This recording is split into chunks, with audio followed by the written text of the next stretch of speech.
Pemirsa, Wali Kota Medan Bobi Nasution mengantongi banyak dukungan dari partai politik untuk maju di Pilgub Sumatera Utara. Sementara PDIP menjadi salah satu partai yang belum menentukan pilihannya. Lalu apa yang dinantikan oleh PDIP? Akankah PDIP bergabung untuk mendukung Bobi? Ataukah PDIP sedang menyiapkan lawan yang setara untuk bertarung di Pilgub Sumut? Kita akan membahasnya bersama Ketua DPP PDIP Jarod Saiful Hidayat, Sekretaris DPD Gerindra Sugiat Santoso, dan pengamat politik Panggi Syarwi. Selamat malam Bapak-Bapak. Terima kasih sudah bergabung di Metro TV. Selamat malam, Vera. Baik. Oke, saya ke Mas Jarod dulu ya. Mas Jarod, Bobi sudah mengantongi dukungan dari 7 partai politik. Lalu apa yang sebetulnya sedang dinantikan oleh PDIP? Apakah PDIP ini membuka kans untuk bergabung, untuk turut mendukung Bobi? Mengingat Mbak Puan kan juga sempat mengatakan bisa saja PDIP itu mendukung Bobi. Iya, jadi untuk Sumatera Utara ini kan masih cukup dinamis ya. Kita lagi melakukan kajian pendalaman ya, sosok yang paling tepat nanti yang akan diajukan oleh PD Perjuangan untuk berlaga di Sumatera Utara itu harus menjamin bahwa sosok ini memang mampu menyelesaikan berbagai macam persoalan-persoalan yang ada di Sumatera Utara. Jadi kita masih melakukan pendalaman. Kita juga memahami bahwa Mas Bobi ini sudah cukup, kursinya lebih-lebih ya, lebih dari cukup ya. Hampir semua partai diborong ke sana kan gitu. Tapi kita juga masih menunggu juga ini. Kalau kita maju pilkada tentunya kan berpasangan ya. Kita masih tunggu pasangannya siapa. Dan dia bisa Mas Bobi sendiri, pasangannya siapa.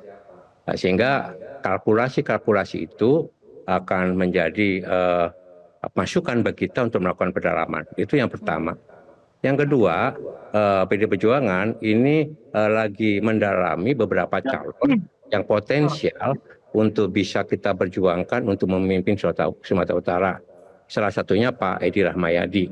Karena hubungan selama ini ketika beliau jadi gubernur, meskipun kita waktu Pilgub itu berbeda dukungan, tapi begitu beliau jadi gubernur itu hubungan sama DPRD dengan partai, dengan PD Perjuangan cukup bagus. Sehingga juga kita dalami potensinya. Kemudian kita juga punya di situ Pak Nixon Nababan. Dia adalah Bupati Taput 2 periode yang cukup berhasil. Kemudian juga ada tokoh Jawa di sana, akademisi, sekretaris DPD itu Dr. Sutarto, sekarang ketua DPRD. Itu juga menjadi pertimbangan juga. Kemudian ada lagi tokoh yang populer di Medan, itu Dr. Sofyantan. Jadi masih banyak. Kami menyadari bahwa sekarang PD Perjuangan ini benar-benar yang mempunyai kartu truf. Ya, artinya apa? Artinya kita bisa memajukan calon sendiri, tapi kita juga bisa berkomunikasi dengan partai-partai yang sekarang juga masih belum menentukan dukungan. Kami mendapat informasi misalnya PKS itu ternyata belum mendukung Bobi Nasution. Ada juga Perindo, ada P3 begitu. Jadi masih ada beberapa partai yang belum menentukan pilihan. Kami menyadari itu. Yang ketiga, sekali lagi kita, ya Vera.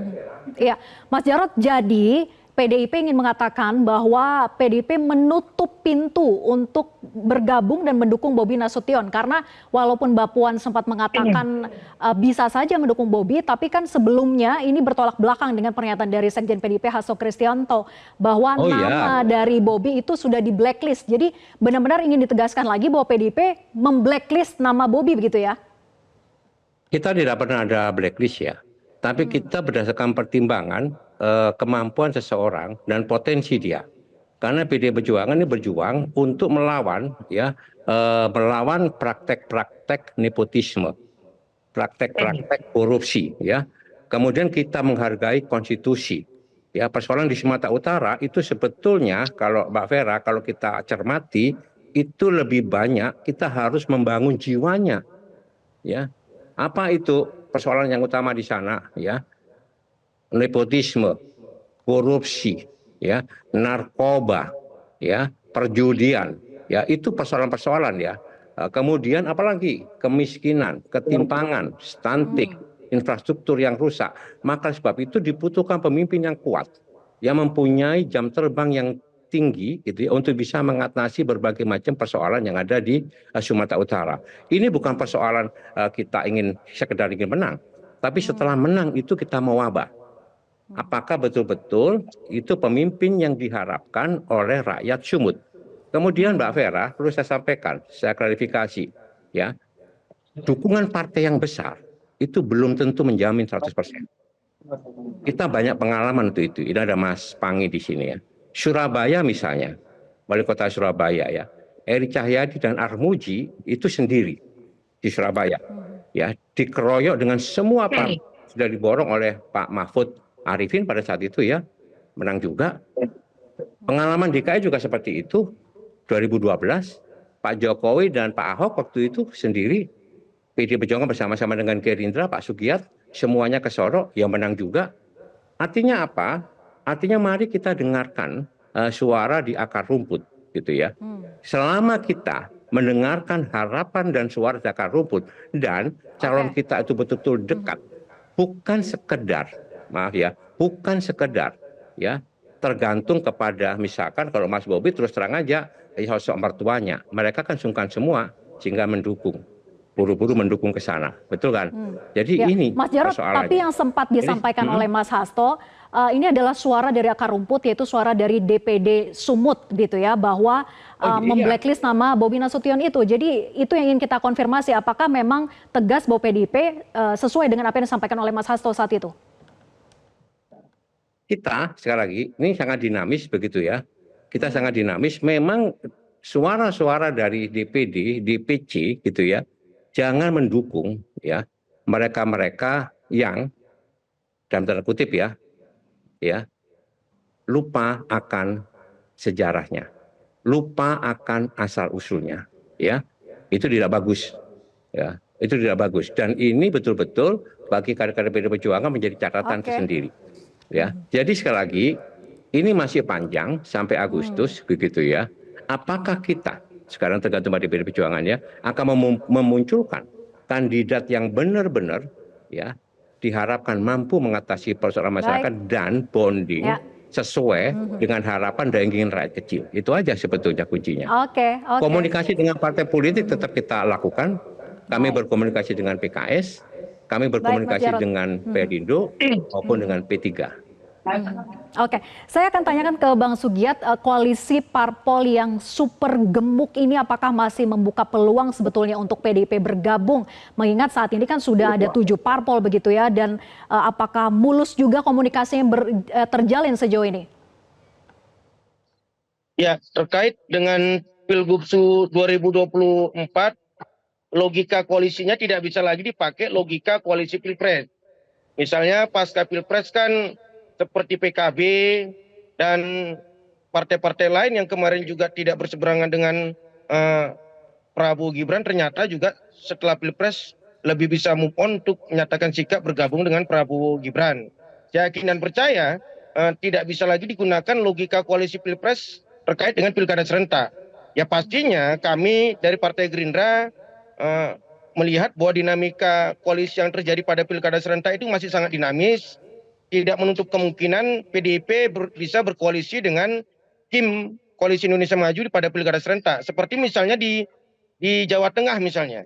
Kami mendapat informasi bahwa ada terbuka lebar misalnya Gerindra berkoalisi di Jawa Tengah pada pilkada serentak. Begitu juga di Sumut.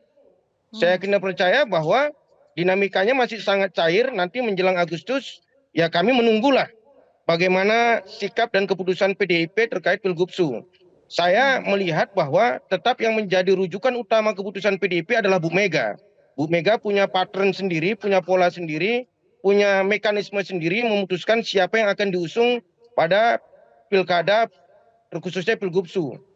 Saya masih berharap misalnya Mas Jarod bahwa udahlah daripada kita capek-capek kan, toh nanti jelasnya ini yang menang kan, udah gabung aja kita semua sehingga kita bisa fokus pilkada kabupaten kota serentak. Masing-masing kandidat calon pilkada kota serentaknya bisa dimenangkan oleh masing-masing apa.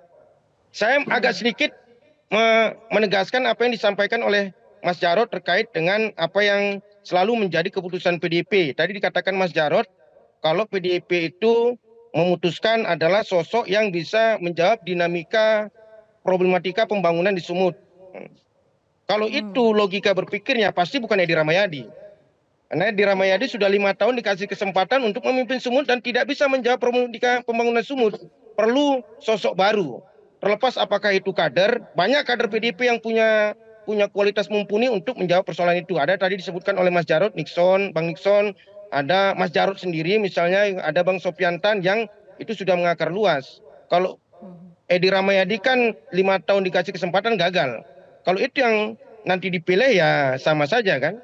Tapi yang paling penting bagi Gerindra Sumut dan juga bagi Bobi Nasution, kami masih sangat terbuka untuk katakanlah membangun koalisi dengan siapapun, khususnya juga dengan PDIP.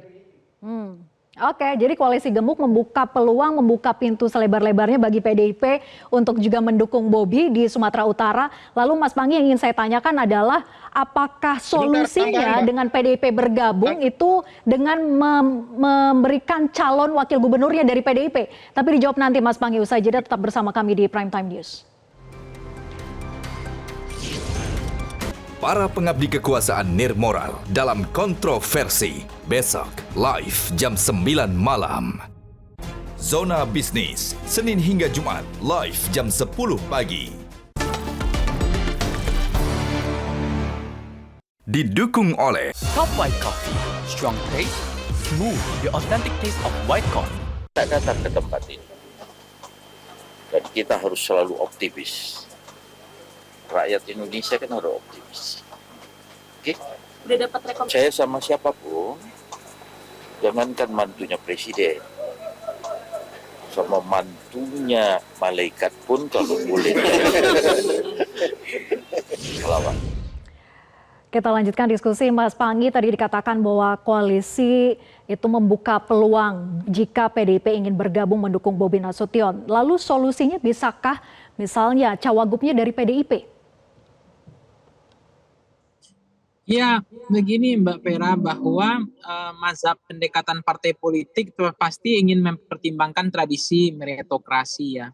Bagaimana level confident, kepercayaan diri mengusung kader sendiri di tengah krisisnya kepercayaan diri partai politik untuk mengusung calon sendiri, karena terkendala complicated pada persoalan bandwagon effect, mengusung yang bakal menang yang KPI-nya adalah tingkat kedikenalan, kedisukaan, dan tingkat keterpilihan. Nah, racikan elektoral ini membuat partai politik menghitung ulang, mengkalkulasi, mendukung yang bakal menang.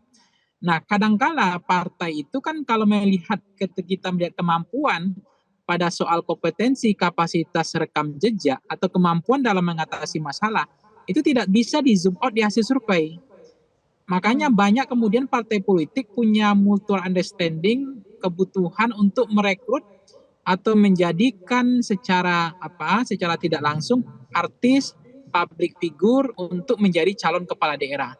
Apa yang terjadi ketika terpilih menjadi kepala daerah ternyata tidak mampu mengatasi masalah. Justru tidak tahan gitu, karena memang tidak punya kemampuan untuk strong leadership-nya, sense of politiknya tidak jalan, dan mereka hanya dipilih selama ini oleh masyarakat hanya karena alasan sosok dan figur dan dikenal. Tapi kemudian kemampuan di dalam mengatasi masalah, memitigasi problem-problem dan harapan rakyat itu juga belum tentu punya kemampuan. Nah, itu yang kemudian hari ini di tengah krisis itu mestinya memang partai politik sudah harusnya level confident mengusung kader itu naik. Tapi lagi-lagi pada persoalan pilkada itu persoalannya hanya dua, yaitu persoalan programatik yang diadu, persoalan isu yang diadu, persoalan personalisasi kandidat yang diadu, dan apakah kuat partai ID atau tidak di daerah tersebut. Nah, ini yang mengapa kemudian banyak kemudian partai politik seperti misalnya PDIP hari ini punya kursi yang belum bisa mengusung, tetapi kan kader untuk maju masih kesulitan, misalnya belum ada kepercayaan diri. Termasuk di DKI PKS gitu punya kursi terbesar 18 kursi, tapi nggak punya sosok, nggak punya figur. Akhirnya Mentekoper mengambil kader eksternal, bahkan sosok figur yang memang tidak pernah berdarah-darah di partai politik. Nah, harapan kita memang melihat pertarungan di Sumut ini, Mbak Vera, itu hanya pertarungan antara nampak-nampaknya sampai per hari ini hanya pertarungan antara Bobi Nasution head to head dengan Edi Rahmayadi. Nah, kalau Pak Edi Rahmayadi itu pun kalau kapal ini bisa berlayar. Tapi kalau kemudian ini tergantung pada PKS, PDIP, dan partai-partai tersisa dari Pak Bobi. Nah, kalau misalnya Bobi pun gagal berlayar, automatically ya yang terjadi adalah kotak kosong. Nah, itu tentu tidak kita inginkan. Nah, sekarang rata-rata partai-partai itu tidak mendeklar untuk memunculkan poros ketiga. Poros kedua aja masih kesulitan. Rata-rata partai ingin menyodorkan kadernya sebagai wakil gubernur dari Bobi dan wakil gubernur dari Edi Rahmayadi. Itu yang terjadi. Nah, kalau apa yang disampaikan Pak Sugiat tadi muncul ada tokoh baru, sosok baru, figur baru, dan itu kader partai, mestinya dengan level confident yang cukup baik untuk membuat poros ketiga misalnya. Itu pun nampaknya nggak mudah. Ini yang terjadi hari ini, partai hanya mendeklar calon kadernya untuk menjadi cawagupnya Edi Rahmayadi atau cawagupnya dari Bobi Nasution. Jadi gelanggang politik ini cenderung memang milik dua tokoh ini sejauh ini per hari ini. Kita belum melihat racikan elektoral baik tingkat kedikenalan, kedisukaan, dan tingkat keterpilihan. Peta elektoral, peta elektabilitas, atau peta politik terbaru di Sumut per hari ini. Mas Pangi, ya. Apakah betul memang? Iya, Mbak Pera. Bagaimana dengan nama Ahok yang sempat juga dimunculkan oleh PDIP begitu untuk diusung di Pilgub Sumut, mungkin tidak dihadap-hadapkan dengan Bobi Nasution atau menjadi lawannya Bobi Nasution? Sepanjang itu memang ada titik temu persamaan kepentingannya, ya mungkin saja. Cuma kan memang tidak mudah bagi partai untuk melakukan kontemplasi dulu. Sentimennya, bagaimana soal modal elektabilitasnya, kemampuan untuk menang, itu yang dihitung oleh partai politik. Maka memang bentangan lem perekat koalisi itu kan dibentuk oleh 3 hal ya. Yang paling pertama adalah historical ideologis, itu penting untuk menjadi bangunan koalisi kita dalam pilkada.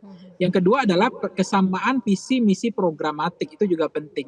Yang ketiga adalah official seeking, bagaimana mencari kekuasaan, bagaimana menang dalam berkuasa. Nah, rata-rata DNA base lem perekat koalisi kita adalah bagaimana menang, bagaimana berkuasa. Jadi lebih pragmatis. Nah, sekarang yang terjadi adalah ketika memang Bobi diusung oleh Grand Coalition, koalisi yang cukup gemuk dan luar biasa besarnya, ini apakah mampu ada yang bisa siap melawan Bobi? Nah, kemudian siapa lawan tanding yang sebanding untuk melawan Bobi hari ini? Atau apa yang disampaikan Pak Jarod ada benarnya? Jangan terlalu confident dulu, mentang-mentang banyak diusung oleh partai politik kemudian menang, enggak. Karena hasil survei Voxpol menunjukkan bahwa di dalam perilaku pemilih, alasan orang memilih calon kepala daerah, apakah itu bupati, wali kota, gubernur, itu adalah alasan bukan partai pengusung. Tapi hanya 16%. Kalau kita rentang range-nya 16 sampai 15, 10 sampai 16%. Alasan orang memilih kepala daerah karena partai pengusung. Dominan signifikan dalam temuan kita, dalam data kita adalah 60 sampai 85% orang memilih karena figur tadi, center of kandidat, personalisasi kandidat, sosok. Itu membuat orang kemudian lebih cenderung memilih pemimpin yang populis, yang belum tentu dia bisa menyapa, menyalami rakyat, datang bersusah-susah, mau susah untuk berpikir rakyat, mau untuk datang ke rumah-rumah kumuh masyarakat, mau cipiki kanan kiri dengan masyarakat yang berkeringat, yang belum tentu mereka nyaman juga politisi semacam itu. Gitu. Ya. Jadi saya tanyakan lagi ke Mas Jarod ya. Membuat sekarang. Mas Jarod.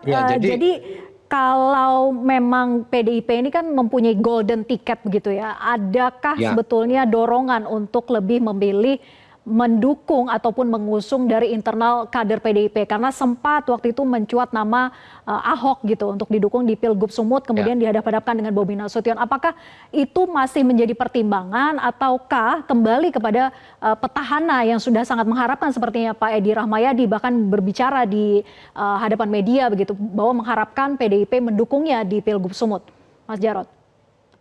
Ya, Vera, DNA PD Perjuangan itu sudah terbentuk sebagai partai yang percaya akan sistem kaderisasi dan regenerasi yang sudah disiapkan. Artinya PD Perjuangan itu mempunyai stok pemimpin yang disiapkan. untuk mendapatkan penugasan ya dimanapun juga, termasuk di Sumatera Utara. Maka tadi saya sampaikan ini peluangnya masih terbuka, ya, dinamis sekali persoalan-persoalan seperti ini. Betul tadi saya sampaikan juga bahwa dukungan partai yang besar itu bukan jaminan. Betul tadi Mas Pangi sampaikan, kalau pilkada itu lebih ditentukan oleh figur, oleh sosok yang betul-betul bisa diterima, yang bisa mengayomi, yang betul-betul berkeringat, tidak sekedar gitu ya mendapatkan privilege atau karpet merah, sehingga nggak usah susah gitu loh ya, banyak yang mendukung. Itu satu. Yang kedua, di dalam pilkada ini perlu kita cermati juga. Kita menginginkan pilkada ini betul-betul bisa berjalan dengan jujur, adil, dan bermartabat. Jangan sampai terjadi kecurangan-kecurangan dan pola pilpres kemarin itu direplikasi di dalam pilkada. Ini menyebabkan proses pendidikan politik bagi rakyat kita itu menjadi semakin buruk. Demokrasi menjadi semakin gelap. Salah satu yang menjadi pusat perhatian itu di Sumatera Utara. Karena di situ ada menantu Pak Jokowi yang maju. Ya, ini juga perlu kita cermati. Oleh sebab itu perlu pendidikan politik supaya rakyat juga cerdas. Dan kemudian mencermati berbagai macam bentuk penyimpangan-penyimpangan yang dilakukan oleh penyelenggara, baik KPU, Bawaslu, TNI, Polri, ASN, begitu ya, untuk bisa kepala desa ya, kemudian akan dikerahkan sama seperti kejadian pada saat Pilpres. Kita berharap pilkada Sumut kali ini betul-betul pilkada yang jujur, adil, bermartabat. Sehingga proses politik ini akan menghasilkan pemimpin yang benar-benar diharapkan oleh masyarakat Sumut dan membangun toleransi yang baik di Sumut yang sangat heterogen ini. Ini pertaruhan kita, ini tanggung jawab kita bersama. Apakah itu kita nanti bergabung dengan Mas Bobi atau kita akan memunculkan calon sendiri, itu persoalan lain. Tetapi di dalam pilkada tentunya ya nggak lucu, masa dengan kita ini agak lucu juga, masa dengan kotak kosong, masa menantu presiden melawan kotak kosong, ya itu kan juga tidak elok juga gitu ya. Ya kita khawatir nanti jangan-jangan kotak kosongnya yang menang, malah malu juga nanti ini Mbak Vera. Oke, Nah, oke, kita nantikan bagaimana nanti siapa yang akan diusung oleh PDIP. Masih begitu dinamis ya Mas Jarod, kita nantikan bersama seperti apa. Terima kasih Mas Jarod, kemudian juga Bang Suget dan juga Mas Pangi atas diskusinya. Selamat malam. Jelajahi cara baru mendapatkan informasi. Download Metro TV Extend sekarang.